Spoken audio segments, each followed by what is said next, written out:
Y hoy se cumplen 100 días de la crisis sociopolítica. El 18 de abril iniciaron las protestas contra la reforma sanitaria que impulsaba el presidente Daniel Ortega.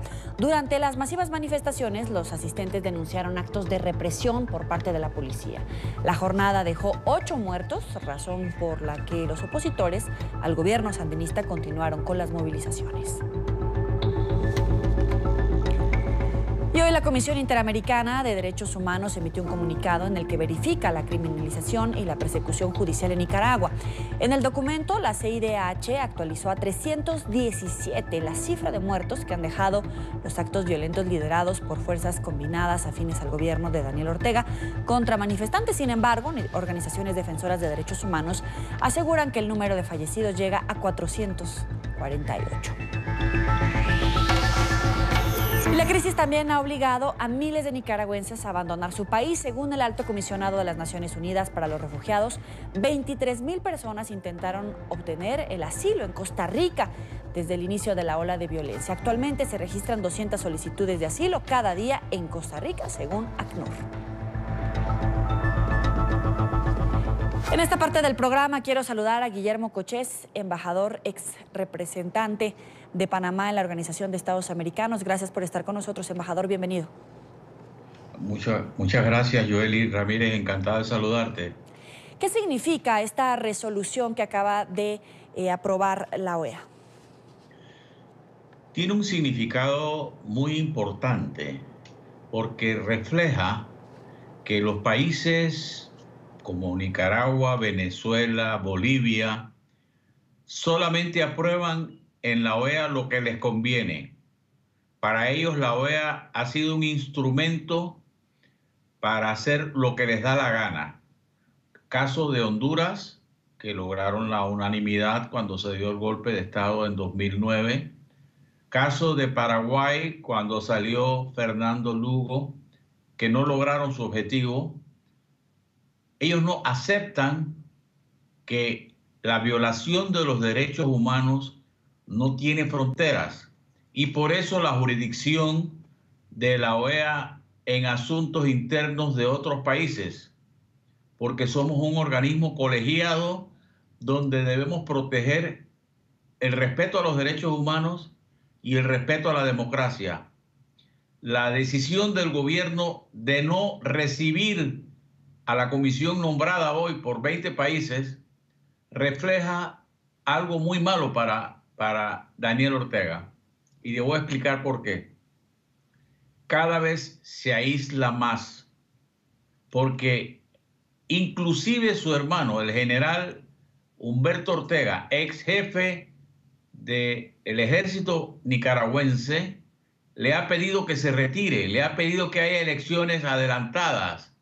Lo que está haciendo Ortega es aislarse más y propiciar que los oficiales del ejército nicaragüense se pronuncien y se levanten contra él, sumado al clamor popular que no ha cesado en más de 100 días para cambiar el régimen que hasta hace 100 días tenía un contubernio con la empresa privada, que se ha dado cuenta de que era un error.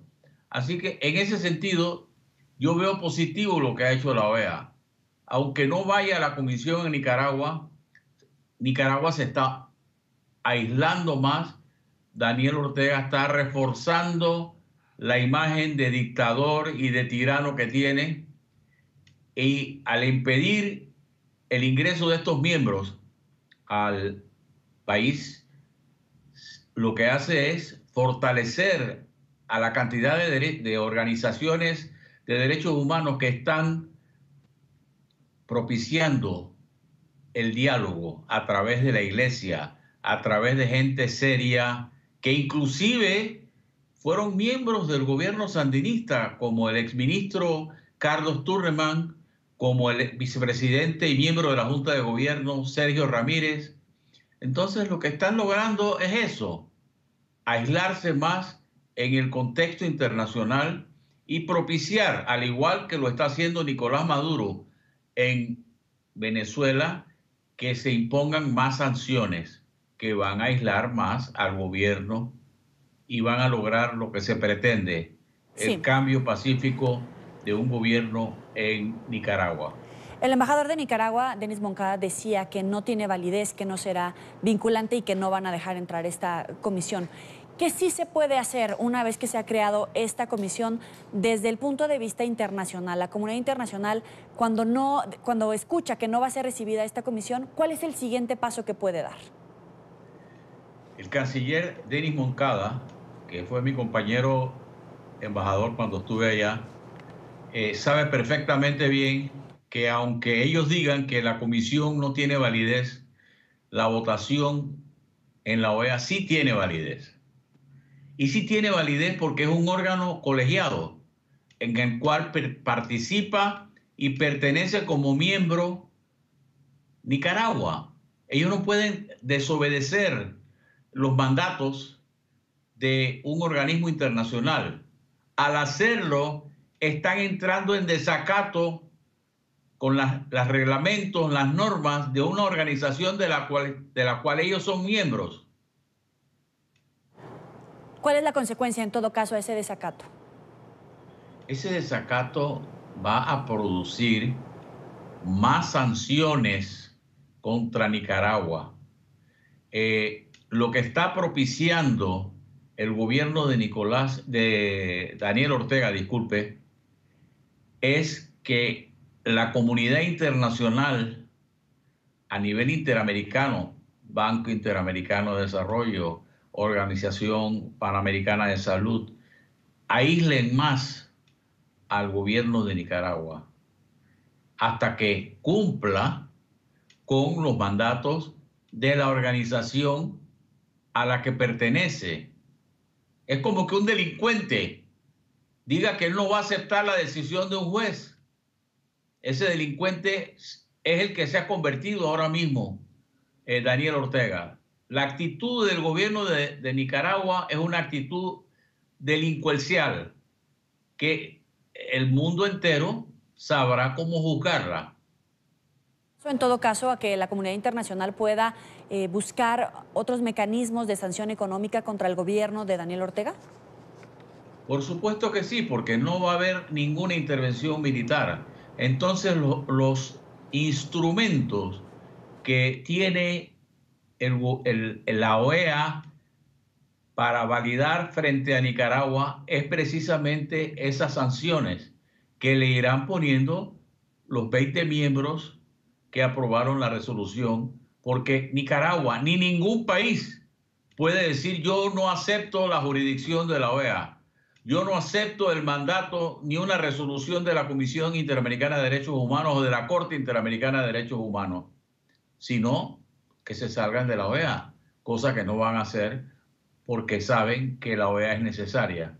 Embajador, ¿cuál puede ser la clave? Porque en este momento ya está esta comisión especial creada por la OEA el día de hoy. Ha habido pronunciamientos de diferentes mecanismos internacionales sancionando la crisis, la violencia, la represión, la cantidad de muertos en Nicaragua. Había un intento de diálogo en una mesa con la iglesia, con opositores, pero al final el tiempo sigue pasando. ¿Cómo evitar? ¿Cuáles podrían ser las claves para que Nicaragua no llegue al punto en el que está en este momento Venezuela? Es difícil. Quizás nuestros países son cómplices por haber actuado tan tarde, primero con Venezuela y ahora con Nicaragua. Recuerdo que en la primera elección donde Daniel Ortega se reelige, a pesar de que la Constitución prohibía la reelección, y él busca que una Corte Suprema de Justicia integrada por suplentes cambie la Constitución para permitirle la reelección. En ese momento, la OEA tenía una comisión observadora electoral en Nicaragua, presidida por el ex canciller Dante Caputo, de Argentina.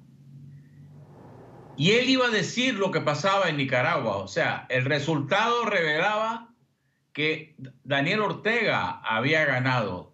Sin embargo, ese resultado estaba totalmente viciado porque Daniel Ortega no podía aspirar a ser presidente. Cuando Dante Caputo iba a dar ese reporte ante el Pleno del Consejo Permanente, el ex secretario general de la OEA, Insulza, sí, evitó que ese reporte se diera. Y ahí fueron todos los países cómplices, porque el único país que insistió que se diera el reporte exacto fue Costa Rica. O sea, hemos sido cómplices de lo que hoy pasa en Nicaragua. Esto no nace hace 100 y pico de días que Ortega quiso cambiar la ley del Seguro Social. Esto nace cuando el gobierno de Nicaragua, violentando su propia constitución, permite la reelección de Daniel Ortega a través de una Corte Suprema de Justicia integrada por suplentes, porque los magistrados principales se negaron a cambiar la constitución. Entonces, pero en ese momento nos callamos. Todo esto que pasa aquí, todo lo que pasa en Venezuela, ha sido tolerado por países, incluyendo el mío, Panamá. Miren que a mí me destituyeron de mi cargo por denunciar lo que estaba pasando en Venezuela. Entonces, en cierta forma, somos culpables. Le agradezco, embajador Guillermo Cochés, por estar con nosotros aquí en la tarde de NTN 24. Gracias, un placer.